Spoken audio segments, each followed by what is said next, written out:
बिस्मिल्लाहिर्रहमानिर्रहीम। अस्सलाम वालेकुम नाज़रीन, अपनी नक्श वीडियो के साथ आपको वेलकम करता हूँ अपने इस चैनल में। उम्मीद है आप सब खैरियत से होंगे। तो चलते हैं आज की अहम न्यूज़ की जानब।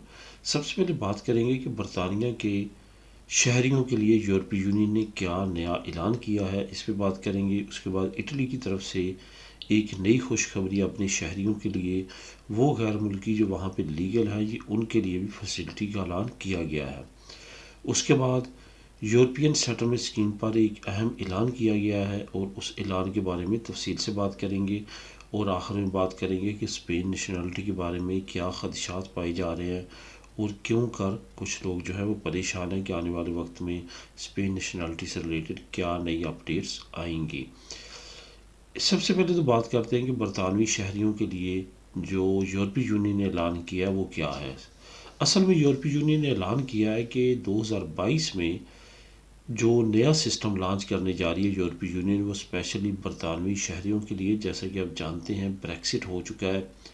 ब्रेक्सिट के बाद फ्री मूवमेंट जो एग्रीमेंट है वो मुअत्तल हो चुका है। कोई भी अब यूरोपीय यूनियन से अगर बरतानिया में जाना चाहता है तो एक मखसूस मुद्दत तक ही जा पाएगा, मतलब कि वहाँ पे 90 दिन से ऊपर नहीं रह सकेगा। इसी तरह जो बरतानवी शहरी हैं वो भी यूरोपीय यूनियन के किसी भी मुल्क में आते हैं तो 90 दिन से ज़्यादा यहाँ पे नहीं रह सकेंगे। इसके साथ साथ ये 90 दिन सिर्फ और सिर्फ विज़िट एंट्री हो सकती है, इस पर काम नहीं कर सकते ना ही यूरोपियन शहरी और ना ही बरतानवी शहरी यहाँ पे आके। इसके लिए ये भी बताता चलूँ कि नेशनलिटी होल्डर होना ज़रूरी है। अगर आप रेजिडेंसी पे जाना चाहते हैं तो फिर आपको वीज़ा लेना पड़ेगा इंग्लैंड का। अब वो जैसे पहले था तरखीता कम्युनितारिया पे साथ वाइफ या हस्बैंड चले जाते थे, वो भी कानून ख़त्म हो चुका है। अब हर सूरत में आपको वीज़ा लेना है और वहाँ पे जाना है। अगर आप अब वहाँ पे काम करना चाहते हैं, स्टडी करना चाहते हैं, तो उसका अलहदा से आपको परमिट लेना पड़ेगा, जिसको स्टडी परमिट बोलते हैं या वर्क परमिट बोलते हैं। उसके बगैर आप यूके में नहीं रह सकते।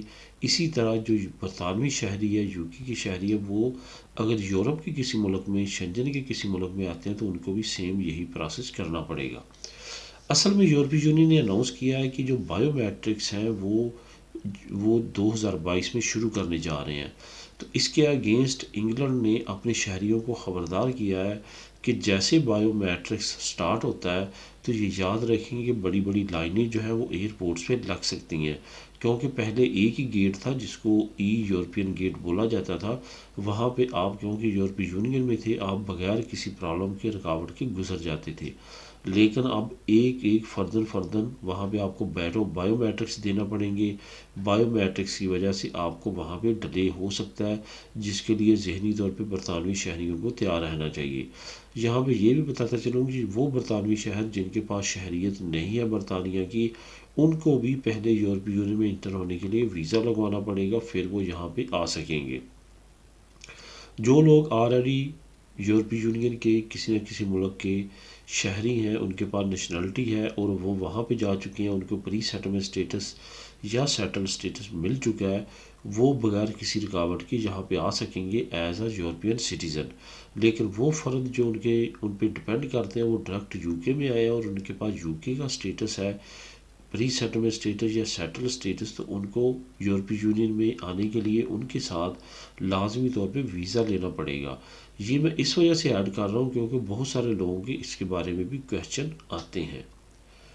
अब बात करते हैं इटली की। इटली ने बिलाशुबा कोरोना वायरस में अपने शहरियों को बहुत बड़ी बड़ी सहूलतें दी हैं। इसी तरह की एक सहूलत जो मैंने पिछले दिनों जो है वो अनाउंस की थी, बताई थी आप लोगों को, इसी की मज़ीद डिटेल जो है आपको इस वीडियो में बताऊंगा। सबसे पहले तो आपको ये बताता चलूँ कि ये जो सहूलत है ये मसाज सेंटर्स को और कुछ मेडिकल क्लिनिक्स हो जो कि स्पेशली मसाज मेडिकली करते हैं, उनका जो जवाल पजीरी है जो कोरोना के सीज़न में, उनको बेहतर करने के लिए भी ये अमदाद लॉन्च की गई है। इसके साथ साथ लोगों का ऑफ कोर्स इसमें फ़ायदा है।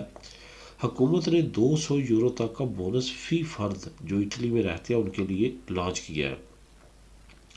असल में ये जो टोटल बोनस है ये 53 मिलियन बनता है, जो कि तमाम लोगों को दिया जाएगा।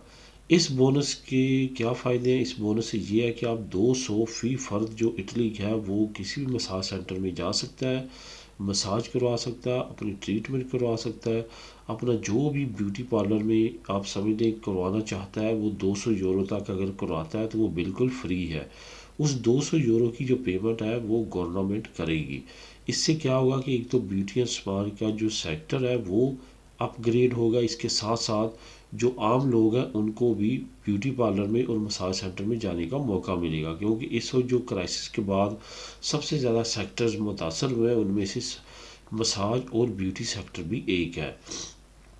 इस वक्त जो सबसे ज़्यादा कंडीशन इटली की अगर आप समझें तो माली तौर पे कमज़ोर है।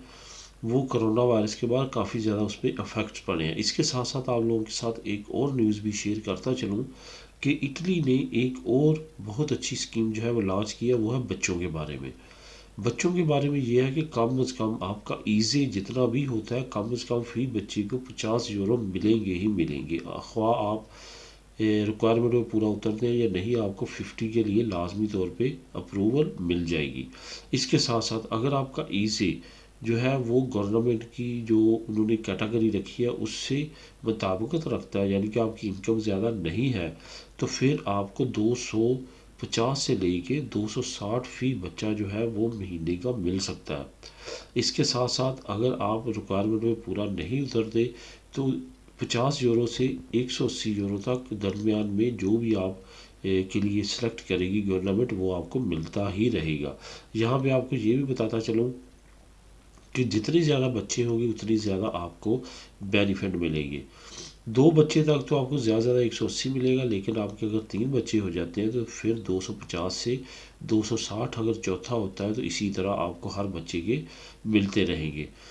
ये वो इमदाद है जो कि हुकूमत ख़ास तौर पे फ्यूचर को भी मद्देनज़र रखते हुए लॉन्च करने जा रही है।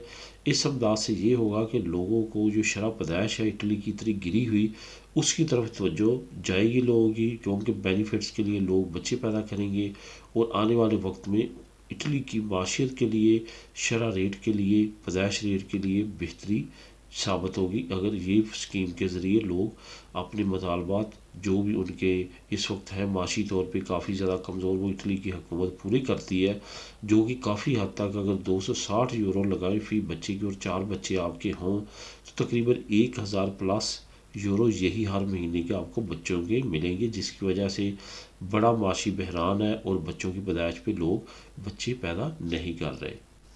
अब बात करते हैं ईयू सेटलमेंट स्कीम के बारे में, जो कि यूके की होम ऑफिस ने क्या हमें ऐलान किया है। यूके की होम ऑफिस ने कहा कि 15 अप्रैल 2021 को बहुत सारे लोग जो कि वेटिंग कर रहे हैं प्री सेटलमेंट स्टेटस की या सेटल स्टेटस की, उनको हमने ईमेल या बाई पोस्ट जो है वो कार्ड जो भी उनकी रिक्वायरमेंट है उनके बारे में वो भेज दी है।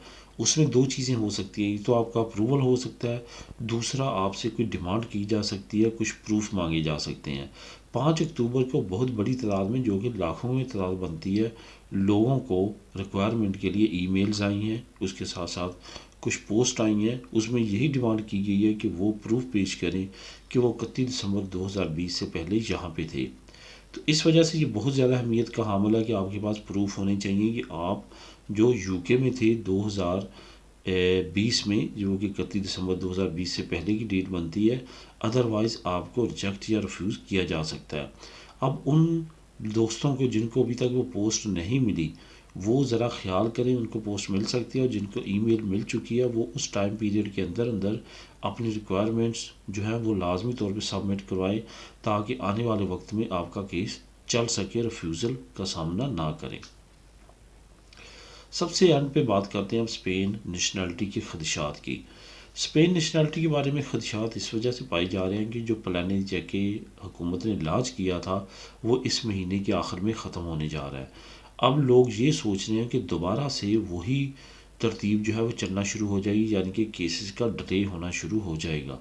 ये आपको बताता चलूँ कि इस डिले में जो बहुत सारी फाइलें रुकी थी, जो 3 लाख से ज़्यादा बनती थी, उनको निपटाने के लिए ही प्लानेरी चेकी आया था, और ये अब ख़त्म होने के बाद उम्मीद यही की जाती है कि अब उस तरह से तरतीब नहीं होगी, क्योंकि प्लानेरी चेकी लाने का मकसद ये था कि जो केसेस डिले हो चुके हैं रूटीन से उनको निपटाया जाए। क्योंकि वो अब बहुत हद तक निपट चुके हैं। तो अब दोबारा जो नया प्रोसेस होगा, जो केस आएंगे, वो साथ साथ इनकी कोशिश होगी कि ये निपटाएंगे। वो दोस्त जो ये सोचते हैं कि हमारी नेशनलिटी जो जमा होगी उसको दोबारा से बहुत ज़्यादा डिले का शिकार होगा, बहुत लंबे अरसे तक चलेगी, तो मेरा ख्याल है इसमें सदाकत नहीं है। उम्मीद यही है कि स्पेन की हुकूमत अब बेहतर तरीके के साथ नेशनलिटी प्रोसेस को निपटाएगी और एज सून एज जल्दी तमाम केसेस को ख़त्म करने की और उनके रिजल्ट लाने की कोशिश करेगी। क्योंकि हुकूमत का ये भी है टारगेट कि जो नए आने वाले होते हैं उनकी बजाय जो पुराने हैं उनको पहले निपटाया जाए, लेकिन जो नए आने वाले हैं उनके प्रोसेस को फास्टली जो है वो हल किया जाए। इसी तरह आपने देखा कि जो बायोमेट्रिक्स या टेलीमेट्रिक्स के ज़रिए जो आ रहे हैं उनके बहुत तेज़ी के साथ हो रहे हैं, लेकिन जो रजिस्टर सिविल में जमा थे वो अभी तक डिले का शिकार रहे हैं। लेकिन अब प्रिलिमिनरी चेक के तकरीबन 100% लोगों के रिजल्ट्स आ चुके हैं। तो दोस्तों, ये थी आज की अहम न्यूज़। मिलेंगे नेक्स्ट वीडियो में नई न्यूज़ अपडेट के साथ। अल्लाह हाफिज़।